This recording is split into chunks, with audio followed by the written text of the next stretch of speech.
అదే RTV app వార్తల్ని క్షణాల్లో చదివే అవకాశం ఉంటుంది. ఒక న్యూస్ పేపర్, ఒక టెలివిజన్ ఛానల్ మీ చేతుల్లో ఎప్పుడూ ఉంటాయి. నిర్మాణానికి అనేక కార్యక్రమాలు చేపడుతున్నారు. ఆరోగ్యవంతమైన, సంపన్నమైన, సంతోషమైన ఆంధ్రప్రదేశ్ లక్ష్యంగా స్వర్ణాంధ్ర విజన్ 2047 రూపొందించడం జరిగింది. దీనిలో భాగంగా ప్రధాన రంగాలైన వ్యవసాయం, పారిశ్రామిక రంగం, సేవా రంగం సగటు 15% వృద్ధి రేటుతో 2029 నాటికి జిల్లాలో ఆదాయం ప్రస్తుతం ఉన్న 35,652 కోట్ల నుండి 73,560 కోట్లు సాధించడం లక్ష్యంగా చేసుకున్నాం. తదనుగుణంగా ప్రణాళికలను రూపొందించుకున్నాం. వ్యవసాయ రంగం, ఉద్యానవన రంగం సాగు విస్తీర్ణ పెంచడం ద్వారా 2026-27 నాటికి అదనంగా 18,515 హెక్టార్లు సాగులో తీసుకురావాలని లక్ష్యంగా పెట్టుకున్నాం. ప్రకృతి వ్యవసాయం కింద సాగు విస్తీర్ణ 15,000 హెక్టార్లు పెంచాలని ప్రణాళిక వేయడం జరిగింది. ఉత్పాదకలో కూడా సగటున 22% వృద్ధి సాధించడం ద్వారా 2,29,714 టన్నుల అదనపు ఉత్పత్తి సాధించడం లక్ష్యంగా చేసుకున్నాం. పశు సంపద శాఖలో పాలు, మాంసం, గుడ్లు ఉత్పత్తి 20% అదనంగా పెంచడానికి కూడా చర్యలు తీసుకుంటున్నాం.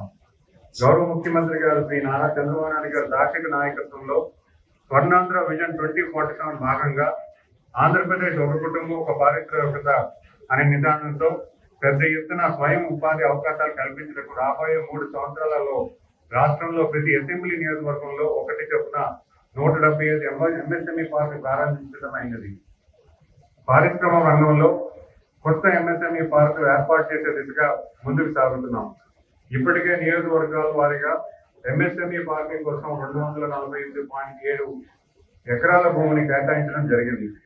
అలాగే పారిశ్రామిక గ్రోత్ హబ్స్ కూడా మరింత మెరుగుపరచడం ద్వారా పారిశ్రామికంలో 17% పైగా వృద్ధి సాధించి కృషి చేస్తున్నాం. ప్రస్తుత ప్రభుత్వ అభివృద్ధితో పాటు సంక్షేమం కూడా పెద్దపీట వేస్తుంది. అధికారులకు, సామాజిక కార్యకర్తలకు, స్వతంత్ర సమరయోధులకు, కుటుంబ సభ్యులకు, మీడియా మిత్రులకు ప్రతి ఒక్కరికి కూడా స్వాతంత్ర దినోత్సవ శుభాకాంక్షలు తెలియజేస్తున్నాను. అఖండ భారతదేశపు నలుమూలల ప్రతి భారతీయ గుండెల్లో ముగ్గున్నెల జెండా రెపరెపలు సవ్వడి వినిపిస్తున్న వేళ మీ అందరి సమక్షంలో స్వాతంత్ర దినోత్సవ వేడుకల్లో భాగస్వామ్యం అయినందుకు ఎంతో సంతోషిస్తున్నాను. ఆజాదీకి మహోత్సవ్ భాగంగా హర్ ఘర్ తిరంగా కార్యక్రమాలను నిర్వహించుకొని ముగ్గున్నెల జెండా ఎగరవేసి మన దేశభక్తిని చాటుకున్నాం. స్వాతంత్ర సాధన పరమావధిగా భావి తరాలకు స్వచ్ఛత, ప్రశాంతత, జీవనం అందించడమే లక్ష్యంగా ముందుకు సాగి అహర్నిశలు శ్రమించి స్వాతంత్రం కోసం ప్రాణాలు సైతం అర్పించి త్యాగదుల నుండి నిండు మనసుతో నివాళులు అర్పిస్తున్నాం. పెహల్గాం దాడి ద్వారా మన దేశ మహిళలు నుదుటి సుందరం లేకుండా చేస్తామని ఉగ్రవాదులను వేటాడి పాకిస్తాన్ లో ఉన్న ఉగ్ర స్థావరాలన్నింటినీ ఒకే రోజులోనే చురుముట్టించి ఆపరేషన్ సింధూర్తో ఉగ్రవాదాన్ని తగిన గుణపాఠం చెప్పడం జరిగింది. ఈ సందర్భంగా మన దేశ మహిళలకు సత్తా ఏంటో యావత్ ప్రపంచానికి తెలియజెప్పి మన దేశం సైనికుల శక్తి సామర్థ్యాలు ఎంత గొప్పవో మరొకసారి రుజువు చేసుకోవడం జరిగింది. మన జిల్లా ప్రముఖులైన మహాకవి గురజాడ వెంకటప్పారావు, కళారంగ ప్రముఖులు ఆదిభట్ట నారాయణ దాస్, ద్వారం వెంకటేశ్వర స్వామి నాయుడు, కోడి రామమూర్తి వంటి మహనీయులు ఈ సందర్భంగా గుర్తు చేసుకుంటూ స్వాతంత్ర సమర యోధుల త్యాగాలను సమర్థించుకుంటూ ప్రగతి సాధనలో మన జిల్లా సాధించిన విజయాలు, రానున్న ఏడాదిలో మన కార్యాచరణ ప్రణాళికలను గురించి సంక్షిప్తంగా మీ ముందుకు చర్చించుకుంటున్నాను. 140 కోట్ల జనాభా కలిగిన భారతవని పరాయి పాలన నుంచి విముక్తి పొంది నాటి నుంచి నేటి వరకు ఎన్నో మైలురాళ్ళు అందుకున్నాం. మరెన్నో విజయాలను సొంతం చేసుకున్నాం.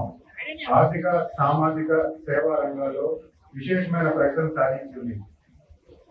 మనకు స్వాతంత్రం సిద్ధించి 2047 నాటికి 100 ఏళ్ళు పూర్తవుతుంది.